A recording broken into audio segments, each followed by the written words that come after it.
pessoas, tudo bem com vocês? Eu já falei aqui no canal que quando eu vou procurar um filme sério pra ver, não necessariamente eu procuro pela premissa, mas às vezes eu procuro pelo cineasta, diretor ou roteirista que seja. Sei lá, se o Tarantino lançar um filme novo, eu vou querer ver independente do tema. Spielberg, Scorsese e vários outros cineastas, sei lá, o Sam Mendes, o cara que fez Beleza Americana, Estrada pra Perdição. Esse cara lança um filme novo, eu vou querer ver. David Fincher, o cara que fez Clube da Luta, ele lança um filme novo, eu vou querer ver. Até o M. Night Shyamalan, cara. Eu tenho que fazer um vídeo sobre esse cara um dia, mas vamos lá. Tem alguns cineastas que eu gosto de acompanhar. E tem um que eu já falei de várias produções dele separadas aqui no canal, mas eu quero juntar nesse vídeo aqui, que é o Dan Fogelman. Tô falando dele porque chegou uma série nova que ele escreveu, que é Paradise. Mr. President? Did you kill him? No. Com Sterling K. Brown como protagonista, já vou falar disso também. Esse maluco é um monstro. Pra quem não tá entendendo a relação, o Sterling K. Brown foi protagonista de outra série de sucesso do Dan Fogelman, This Is Us. Dan Fogelman, que já escreveu algumas produções que eu gosto muito e uma produção que vocês gostam muito. Eu quero falar disso tudo depois da vinheta.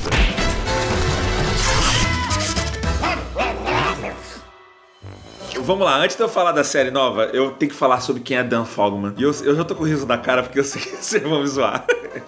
É o cara que fez Carros. E lá vem. Ele escreveu Carros, o texto de Carro. Tá, olha só. Lá vem. Até quando eu fiz a crítica dos filmes da Pixar, eu falei isso. Eu não engajei com Carros, mas eu reconheço que é um filme bem feito, bem escrito, bem produzido, tudo isso. Eu falei assim, é mais é um lance de uma conexão. Mas é inegável que o filme é bem escrito e vocês gostam muito, certo? Essa é a porta de entrada do Dan Fogelman. Pra mim, a melhor coisa que o filme Carros fez foi trazer esse cara pro mainstream. Me julgue. Tô nem aí. Peguem ela. E ele fez mais roteiro de animação. Ele fez o roteiro de Bolt, que eu gosto muito. Fez o roteiro de Enrolados. Enrolados eu acho fantástico. Fez roteiros de filmes que eu gosto muito. Amor a Toda Prova, eu acho um filmaço. Até a vida em si, que as pessoas não gostam tanto, eu gosto. E aí o cara engatou numa ascensão de séries quando ele começou a fazer This Is Us. Uma série que eu amo. É uma série... assim, ela tem o título, ela pode se orgulhar de ter o título da série que mais me fez chorar na vida. Eu nunca chorei tanto por uma série quanto por This Is Us. Fez produção executiva pra outra série de sucesso, Only Murders in the Building, Dan Fogelman, e agora lançando Paradise. E eu vi o trailer de Paradise e eu já falei, cara, já quero ver, porque o negócio meio investigação, meio não sei o que lá, mas você tem como ator principal Sterling K. Brown. O quanto eu gosto desse ator não tá calculado. E felizmente ele tá começando a ter o reconhecimento dele agora. Ele acabou de ter uma indicação no Oscar de melhor ator coadjuvante, né, por ficção americana. Tardio, eu diria. Esse cara já merece há muito tempo. É um atorzaço. Tem gente que vai reconhecer ele do Pantera Negra, que ele aparece no Pantera Negra também. Desde que eu vi esse cara em This Is Us, eu falei, esse cara pode fazer tudo. Esse cara faz drama, ele faz comédia, o que for, esse cara pode fazer. Tanto que agora ele tá fazendo mais um policial mais cerebral, assim. No ficção americana, ele faz uma coisa que é totalmente diferente agora. Não sou só eu que falo isso, esse cara coleciona indicações. Quantas indicações esse cara teve ao Emmy? 1, 2, 3, 4, 5, 6, 7, 8, 9, 10 indicações ao Emmy, ganhou 3 vezes. 2 indicações ao Globo de Ouro, venceu uma vez. Tô falando de prêmio aqui, prêmio a gente sabe que pode ser enviesado, mas é um excelente ator. Quando eu vi esse cara como protagonista, eu falei, já quero ver. Sem saber que o Dan Fogelman tava escrevendo. Quando eu vi que era o Dan Fogelman, eu falei, agora ferrou. Tipo assim, não tem erro isso aqui. Especialmente porque eu vi o trailer e parece um negócio meio investigação. Eu falei, cara, Dan Fogelman tá repetindo essa fórmula de sucesso, tá chamando o cara de novo, mas uma pegada diferente. Eu quero ver o estilo do Dan Fogelman nesse gênero de série. Acabou que até isso vai mudar depois. Eu não vou falar agora porque vai ser um spoiler que eu não vou dar agora. Lá na frente, eu vou avisar quando for spoiler. Mas você já nota que tem a pegada do Dan Fogelman. Especialmente o primeiro episódio. O primeiro episódio é dirigido por 2 pessoas que são comuns de estarem nas produções do Dan Fogelman, que é o Glenn Ficarra e o John Requa. Eles devem falar Glenn Ficarra, John Requa. Que são 2 diretores que vieram de This Is Us, os mesmos 2 diretores que fizeram Amor a Toda Prova também. Então é uma fórmula de sucesso. Inclusive eu acho que o primeiro episódio de Paradise, ele é muito bom por isso, assim. São 2 caras que já estão acostumados a trabalhar com o texto do Dan Fogelman. E eu tô dizendo acostumado a trabalhar com o texto dele, porque aí eu vou dar o braço a torcer. Eu acho que o texto do Dan Fogelman, ele pode cair por piegas se você não souber trabalhar ele. Aí entra meio que um lance de tom, que eu canso de falar aqui no canal. Você dá o tom da produção. Existem formas diferentes de você falar eu te amo. Eu posso falar um eu te amo pra minha esposa e soar altamente piegas. Livinha, eu te amo. Ou eu posso falar um eu te amo e ficar bem legal, bem descolado, bem cool. Depende de como eu falo, em que circunstância que eu falo, depende do contexto. Uma pessoa fala eu te amo, não sei o que. Agora aquela pessoa que tá o tempo inteiro ali sofrendo fala assim, eu te amo no final, você até chora, sabe? Eu te amo. E quem dá o tom da coisa, quem conta a história, são os diretores, certo? Então por isso que eu acho que o papel do diretor é importante. Por isso que eu valorizo muito o trabalho do primeiro episódio de Paradise. Eu tô dizendo que depois dos outros 2 episódios que eu vi, não é da direção dele. Eu tô gostando pra onde a história tá indo, mas eu tô sentindo assim, eu quero ver esses caras de volta, porque eu acho que eles sabem tratar o tom do texto do Dan Fogelman. Eu inclusive acho que é um diferencial dele. Eu gosto das produções dele, todas as produções que eu citei dele aqui, porque ele trata as relações interpessoais de uma forma mais do que superficial, assim, ele bota às vezes pormenores. Se você vai ver uma série de ação, alguma coisa assim, às vezes é um negócio muito reto, sabe assim, ver um cara, nós temos que desativar a bomba e não sei o que lá, e levar fulano de tal pro ponto A pro ponto B. Aí você tem que estabelecer que esse protagonista, ele gosta da família. Eu amo você, minha esposa, amo você, minha filha.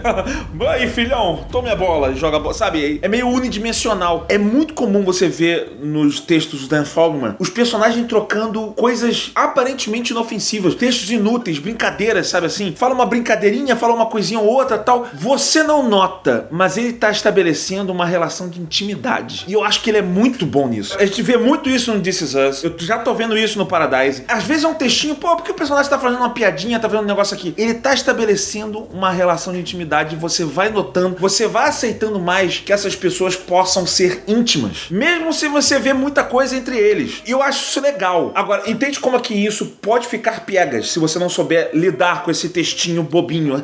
Olha, eu gosto de você, vamos brincar de não sei o quê. Pode ficar bobo, depende de quem dirige. E eu vejo isso em toda a produção da série. Cara, pra você que viu This Is Us, não tem nada a ver com This Is Us, tá? Tem nada a ver com This Is Us no sentido assim, é um outro tipo de série, você tá investigando assassinato. Na verdade é mais que isso, eu vou falar mais pra frente. Não, mas eu digo na vibe, você sente a vibe. É a mesma vibe de trilha sonora, uma música meio eerie. Ai, Eu falo inglês. eu não sei como é que seria a tradução disso. É meio atmosférico, mas não é atmosférico. É meio que um som meio seca, meio sonho.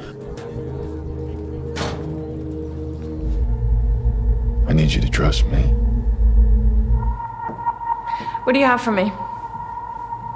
Isso está muito presente em This Is Us, isso está presente em Paradise. O jeito do texto ser entregue. E uma outra dinâmica que é muito comum das produções do Dan Fogelman, dos textos do Dan Fogelman, dele ficar indo e voltando presente, passado, tal, não sei o quê. Pra quem viu This Is Us, sabe que isso daí é comum. Inclusive, existiam núcleos diferentes. Você tem os protagonistas quando eles eram crianças, os protagonistas quando eles eram adolescentes e tal. E você vai e volta o tempo inteiro. Tem mais ou menos isso também no Paradise. E ele usa esse recurso para o tempo inteiro entregar reviravoltas. Desde, sei lá, Amor a Toda Prova, ele tem esse lance de fazer grandes revelações, sabe? Dan Fogelman gosta muito de um plot twist do nada, assim, daquele plot twist que faz você ficar colado na cadeira, sabe? Do nada vem pedido de like. Hang on, I need a second. Você acha que tá falando da série ou do filme? Não, na verdade eu tô construindo um pedido de like pra você aqui.